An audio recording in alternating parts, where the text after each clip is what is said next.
And for today, makikita nyo bagong-bagong ating gulong, no? Yan, nagpalit tayo ng gulong the other day bago tayo bumiyahe ng La Union. Ayan, makikita nyo, magtataka ko, uy, gulong yata ng sasakyan yan. Yes, gulong ng sasakyan yan. Tinatawag nating dark siding. Itong ganitong practice ay ginagawa to sa States matagal na panahon. Kasi ito, ganitong gulong is mas matagal ang buhay. 4 times ang itatagal ng buhay nito, guaranteed yan. Yung nga lang, hindi ko sinasuggest na gawin nyo ito sa mga motor nyo, no? Ito yung nakadesign lang sa mga heavy bikes gaya ng Goldwing, Harley Davidson. Pwede nyo gamitin yung mga ganyan. At nung kinakabit namin to, medyo kailangan dito talagang professional magkakabit. Kasi iingatan natin yung tire pressure monitor nito, no? Baka madali pag tinanggal yung gulong. So dapat dadalhin nyo lang yan sa mga talagang gumagawa, hindi kung saan saan. Yan, so far makikita nyo, yan, kinabit mabuti. Nung kinabit yan, talaga naman sinilip-silip kung may mga tatamaan. At medyo mas naglapad pa tayo ng gulong. Ginawa natin 205 series to, no? Dating 200, ginawa natin 205. Yan, tapos nung kinabit yan, talagang sinilip natin. Perfect, all goods.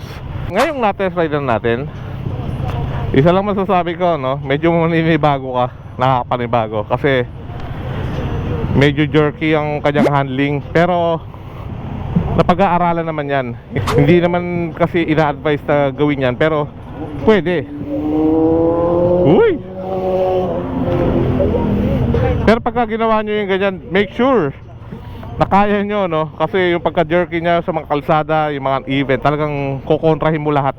Ang kanyang mga pros ay, unang-una, nakatipid ako, no? 9,000 na Michelin na run flat. Kahit mabutas, may tatakbo ko pa yan. So ito is preparation na, isa na rin sa preparation natin para sa Boss Ironman.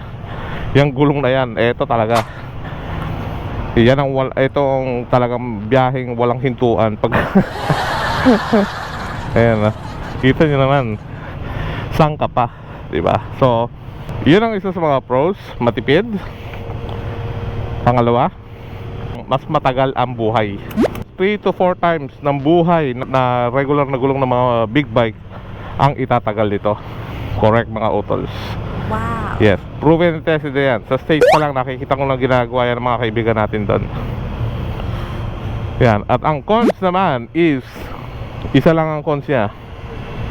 Talagang ang handling is medyo shitty or jerky kung tawagin natin. Medyo maninibago talaga sa una. Pero ngayon nasubukan na natin, na ilayo na natin dito from Cabanatuan to La Union. Okay na, napag-aralan na natin. Sa mga likuan, kailangan lang dito counter steering.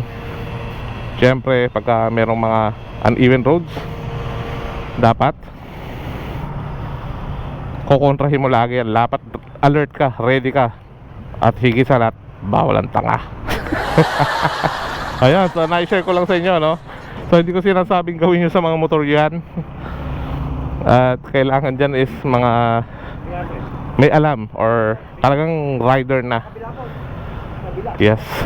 Alright, so yun lang.